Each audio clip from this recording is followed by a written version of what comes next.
दोस्तों कैरिबियन समंदर में वाक़या लिटिल सेंट जेम्स एक 72 एकड़ पर फैला हुआ निजी जजीरा है। ज़ाहिर ये एक पुरताइश रिजॉर्ट था जहां निजी विलास, हेलीपैड, प्राइवेट डॉग्स, लाइब्रेरी और जदीद सिक्योरिटी सिस्टम मौजूद था। यहां दुनिया के अमीर तरीन और ताकतवर तरीन लोग आते थे। लेकिन जब तफ्तीशी अदारों ने इस जजीरे का बारीक बीनी से जायजा लिया तो कई गैर मामूली बातें सामने आई। जजीरे पर जगह जगह सीसीटीवी कैमरे नस्ब थे, कुछ ऐसे मुकामात पर भी जहां आमतौर पर प्राइवेसी होनी चाहिए। इसके अलावा ज़ेरे ज़मीन ढांचों और सुरंगों की मौजूदगी ने शुकूक शुहबात को मजीद बढ़ा दिया। सरकारी तौर पर इन सुरंगों के मकसद की वजाहत कभी वाज़ेह नहीं की गई, लेकिन मुतासिरीन के बयानात और तफ्तीशी रिपोर्ट्स के मुताबिक इनका इस्तेमाल खुफिया नकलो हरकत के लिए हो सकता था। दोस्तों यही वो जजीरा था जहां कम उम्र लड़कियों को मुनज़्ज़म तरीके से लाया जाता और बाअसर मेहमानों के सामने पेश किया जाता था। दोस्तों यहाँ पे सबसे अहम सवाल ये है कि जेफरी एप्स्टीन कौन था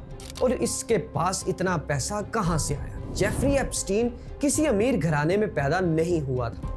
इसने अपने करियर का आगाज एक स्कूल टीचर के तौर पर किया, लेकिन 1970 की दहाई के आखिर में उसने वॉल स्ट्रीट में कदम रखा, जहां उसने चंद ताकतवर सरमायाकारों का एतमाद हासिल किया और इसमें सबसे अहम नाम लेस्ले वैक्सनर का था, जो विक्टोरिया सीक्रेट जैसे ब्रांड का मालिक था। एप्स्टीन को इसके अरबों डॉलर्स के असासे मैनेज करने की गैर मामूली आज़ादी हासिल थी।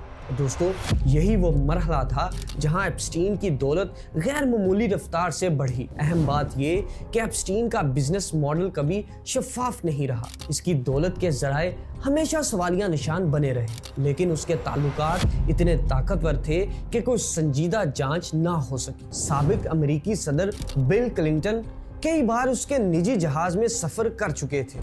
इसी तरह डोनाल्ड ट्रंप 1990 की दहाई में उसके सोशल सर्कल का हिस्सा थे, अगरचे बाद में दोनों के ताल्लुकात खराब हो गए। बरतानवी शाही खानदान इस केस में उस वक्त शामिल हुआ जब वर्जीनिया जेफरी ने इल्जाम लगाया कि प्रिंस एंड्रयू ने उसका जिनसी इस्तेहसाल किया। ये इल्जाम बाद में एक महंगे माली तस्फिये पर खत्म हुआ, लेकिन उसने शाही खानदान की साख को शदीद नुकसान पहुंचाया। दोस्तों यहाँ ये समझना जरूरी है कि किसी का नाम फाइल्स में होना जुर्म साबित नहीं करता, लेकिन इतने ज्यादा ताकतवर नामों का एक ही शख्स से जुड़ना गैर मामूली जरूरी है। 2005 में फ्लोरिडा की एक कम उम्र लड़की ने जेफरी एप्स्टीन के खिलाफ शिकायत दर्ज करवाई और दोस्तों यही वो लम्हा था जब सिस्टम के पास मौका था कि वो सख्त कार्रवाई करे। पुलिस और बाद में FBI की तफ्तीश में दर्जनों मुतासिरीन तस्वीर, वीडियोस, फ्लाइट लॉग्स और दीगर शवाहिद सामने आए।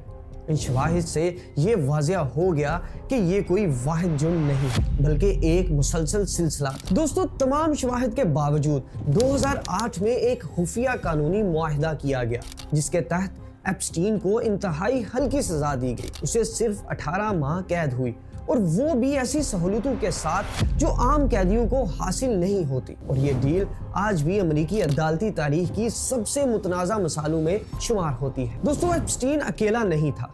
ग्लेन मैक्सवेल जो एक बाअसर बरतानवी खानदान से ताल्लुक रखती थी, उस नेटवर्क में मरकजी किरदार अदा कर रही थी। मुतासिरीन के मुताबिक वो कम उम्र लड़कियों को भर्ती करने, तैयार करने और एप्स्टीन तक पहुंचाने का काम करती थी। 2020 में उसकी गिरफ्तारी और 2022 में 20 साल कैद की सजा ने इस बात की तस्दीक कर दी कि ये एक मुनज़्ज़म नेटवर्क था। दोस्तों 2019 में जब एप्स्टीन को दोबारा गिरफ्तार किया गया तो इस बार जमानत मुस्तरद कर दी गई। इस मौका पर खदशा जाहिर किया जा रहा था कि अगर केस ट्रायल तक पहुंचा तो कई ताकतवर नाम सामने आ सकते हैं, लेकिन अगस्त 2019 में न्यूयॉर्क की एक इंतहाई महफूज जेल में एप्स्टीन मुर्दा पाया गया। सरकारी मौक़िफ़ के मुताबिक ये खुदकुशी थी, लेकिन कैमरों का खराब होना, गार्ड्स की गफलत और सुसाइड वॉच से हटाया जाना ऐसे सवालात हैं जिनके वाज़ेह जवाब आज तक नहीं मिल सके। एप्स्टीन की मौत के बाद